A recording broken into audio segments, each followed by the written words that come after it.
comentou, ele leva em consideração dois parâmetros: o número de habitantes e quanto recebe o deputado estadual.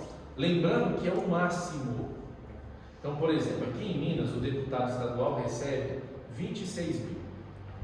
E o mínimo que poderia ser, quer dizer, o primeiro patamar seria o seguinte: cidades de até 15 mil habitantes pode chegar a 20% do que recebe o deputado estadual. Pode chegar. Então, Serra da Saudade, que tem menos de 1.000 habitantes, o vereador lá poderia chegar a 20% do que o deputado ganha, poderia chegar a 5.200. Não quer dizer que seja 5.200. Se for mais, crime. Se for menos, paciência. Pode ser menos. É só para lembrar que não é automático. Eu até penso que é complicado isso, talvez é ideal que fosse automático mesmo, porque o povo não permite o vereador de corrigir o salário, o subsídio, né? E o vereador, é complicado esse assunto, mas é importante valorizar o vereador, sabe, gente? O vereador trabalha 7 dias por semana, 24 horas por dia. Para o que não trabalha, qualquer remuneração é injusta, né? O que não faz nada não merecia ganhar nenhum real, mas o que faz merecia receber mais, na minha opinião. Em relação a isso, a própria Constituição diz o direito à correção inflacionária. Artigo 3710. Só que a correção inflacionária impacta diretamente nessa eu sei desse problema. Mas o problema é que uma lei sobressai sobre a outra. É a mesma Constituição, as duas regras são na Constituição. Aí depois o pessoal que formou em direito depois pode conversar sobre conflito de normas. E a questão é a seguinte: tem duas normas que você quer falar disso agora? Vamos falar disso agora. Não, só porque. É porque é bomba, mas é o seguinte: a regra geral é. Não fica atrapalhando, mas vamos lá. A regra geral é que não pode passar de 20% do que recebe o deputado estadual. E aqui em Minas Gerais, os deputados estaduais pararam de corrigir a remuneração deles já tem uns bons anos. Então está 26 mil, faz um bom tempo. Para eles 26, 27, 28 dá na mesma. Só que isso vai impactar lá na ponta. Porque o máximo que o vereador pode receber aqui em Igarapé, como tem mais de 15 mil e menos de 50 mil, é 30%. Poderia chegar a 30%. Pode ser menos, não pode ser mais. E 30% de 26 dá 7.800, né? Não, 7.550. Não, isso é o limite. É porque não é bem 26, eu arredondei para 26, é 25 uns quebrados. Mas enfim, poderia chegar num patamar. Só que, como os deputados estaduais não corrigiram a inflação, se o município continuar corrigindo, o município vai passar do patamar que poderia. E aí o Tribunal de Contas fala, está recebendo mais. E infelizmente ninguém respeita vereador, ninguém respeita poder legislativo. Vocês vão comprar essa briga? Se quiser comprar, tem um advogado disponível para defender. Mas não recomendo, é mais barato corrigir. Mas você está certo, Hélio. Aí deu o conflito seguinte: na mesma Constituição, lá no artigo 37, inciso 10, diz que todos têm direito à correção inflacionária, para a correção das perdas inflacionárias. E aí vai ter uma regra: eu posso corrigir, mas eu não posso passar. Qual que é o limite? Eu teria um grande prazer de defender que poderia passar. Mas eu sou advogado agora, não é fácil, eu escolho um lado e defendo. Mas quem vai ter que devolver, se tiver? E a questão de moralidade é até estranha, porque a corporativa dele era de 27 mil com salário de 26 mil. Tá fácil, porque aí eles ganham de outra forma. O mundo não está completo, o mundo não é justo. É importante saber disso, não é justo. Não atrapalhou, a discussão é boa. Esse problema que deu aqui deu em outras cidades. Eu já sabia antes, quando me perguntaram, eu falei: olha, o vereador tem que avaliar, mas eu sinceramente acho que é mais barato corrigir, mais barato resolver. Porque isso ela quer acabar que é. Mas na mesma Constituição aí tem conflito de normas. Aí você tem que olhar princípio. A discussão é boa, mas é o seguinte: na hora que a corda estourar, vai estourar para o lado do vereador. Entendeu? Aí não acho que vale a pena. Bem, pessoal, coloquei mais algumas questões aqui. O próprio artigo 29, ele traz a questão da Câmara se auto-organizar usando o seu regimento interno. E também fala que no regimento vai falar das funções legislativas e fiscalizadoras da Câmara Municipal. Uma questão muito importante, já entrando na lei orgânica municipal, é o seguinte: aqui em Igarapé, assim como em todas as cidades do Brasil, tem uma lei orgânica própria. E a lei orgânica está para o município, assim como a Constituição da República está para o nosso país. porque a Constituição não é só no governo federal. E a nossa lei orgânica, ela traz regras próprias nossas. Por exemplo, qual que é o prazo que o prefeito tem para responder um requerimento? Se eu não me engano, aqui está 15 dias. O que acontece se um secretário for convocado e não comparecer? A lei orgânica tem que trazer essa consequência. Se eu não me engano, aqui fala que o prefeito vai ter que destituir o secretário, ou seja, mandar o secretário embora.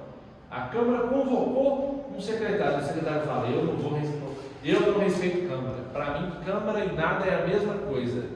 Qual que é a consequência? A nossa lei orgânica de Igarapé fala, tem que mandar embora. Não respeitou a Câmara, bem, a consequência é essa. Aí a Câmara pode falar, não, eu também não me respeito, não tem problema não. Pode vir fazer de bobo aqui. Só que aí vocês têm que ler a lei orgânica, ninguém é obrigado a saber, não é verdade? Diga, Renato, sério. Ô Caio, por exemplo, acontece do secretário, por exemplo, ele fala algo que está atacando ali o representante do povo. Correto. Isso aí, dentro da lei orgânica, que eu realmente não lembro. Não. Teria alguma coisa, algum leque para que ele tivesse consequências, às vezes ele como secretário? Ou o próprio secretário, o vereador não consegue punir o próprio secretário, só o prefeito. Mas o vereador consegue punir o prefeito. Porque o que está escrito lá no Decreto-Lei 201, você vai anotar isso aí, o amigo seu de cabeceira agora. Tem uma regra no Brasil, uma norma, que ela é do cruzamento de lei com decreto. Direitosão, né? Cruzamento de lei com decreto. É o Decreto-Lei. Ah, é uma lei? Não, é um decreto? Não, é um Decreto-Lei. E ele tem um número. É Decreto-Lei, inclusive. É o 201 de 1967. E ele traz. 67? É, 67. Só não era nem nascida, dona Celina. E nem o Ronaldo, nem o Hélio. Você era nascida, Hélio? 78. E aí, tá vendo? Tudo era jovem. E aí, essa regra trata. Atenção. A Célia está com seus 30 e poucos anos. Olha só, esse decreto-lei, ele trata dos crimes de responsabilidade. E vocês precisam ter isso guardado lá no gabinete, pelo menos o artigo 4º. Não para ficar caçando briga, eu defendo a diplomacia, inclusive. Mas vocês têm que saber, eu estou aqui para ensinar as ferramentas. Lá no artigo 4º, ele fala que a Câmara pode caçar um prefeito em 10 situações. E temos alguns exemplos. Por exemplo, olha a redundância, quando um prefeito não encaminha a proposta orçamentária no prazo. Como assim? A Câmara não tem que analisar a LOA? No final do ano, não receber a LOA. Qual que é o prazo que tem? O prazo que a lei orgânica define. Aqui em Igarapé, se eu não me engano, é 31 de agosto. Mas eu posso estar enganado, pode ser o final de setembro também. Mas não importa qual é o dia.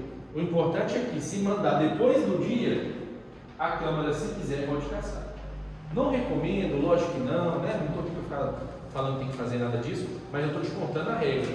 E lá fala o seguinte: se não forem respondidos os requerimentos de maneira adequada, não é só responder. Tem gente que responde, então não estou fazendo transparência. Faz requerimento, eu quero saber quantos funcionários tem. Aí vem a resposta: está no portal da transparência. Está nada, duvido. Se alguém responder para você está no portal da transparência, eu sugiro convocar a pessoa que respondeu isso e falar: abre ao vivo aqui na nossa frente. Está aqui o computador e a internet. Abre e mostra como é que está lá. Não vai estar, garanto que não vai estar. E aí, a hora que a Câmara começar a perceber que está sendo feita de boba, ela pode ameaçar que vai adotar essas providências ou adotar. Outra situação: o secretário foi convocado e não compareceu. Só que aí a cassação é do prefeito. Por isso que o prefeito também tem que ser bem assessorado, porque às vezes o secretário dele fazendo cagada e ele não está sabendo. Mas aí, só para resumir a história, o 10º do Decreto-Lei 201/67, artigo 4º, inciso 10, lá fala o seguinte: que vocês podem caçar um prefeito que se comportar de maneira não compatível com a dignidade do cargo. Olha que coisa bonita. Não compatível com a dignidade do cargo. Bicas teve um prefeito que vinha em Igarapé beber cachaça e ficava caído no passeio. Não sei o nome. Não conheço. Mas olha só, eu não estou falando por eles. Mas imagina se um prefeito de Igarapé fosse beber cachaça lá em Itabara e ficasse caído lá, o cachorro lambendo a boca dele. Igarapé seria o melhor representante. Queima o filme da cidade, não queima não? Queima. E aí a Câmara pode falar da região toda. Da serra para lá não presta mais nada, eu vou pensar assim, né? E aí, se a Câmara perceber que isso está prejudicando o município, prejudica. Isso quebra, isso diminui até o valor do imóvel. Isso desvaloriza até setor imobiliário. Porque, por exemplo, imagina você ficar aparecendo no Minas Mais Notícias, só notícias de tragédia de Igarapé. O povo assim, eu não vou comprar lote de Igarapé, não. Todo dia explode um carro lá, todo dia eu roubo um carro, todo dia eu mato uma pessoa. Eu vou comprar em Ribeirão das Neves, está mais seguro que Igarapé. A pessoa vai pensar isso.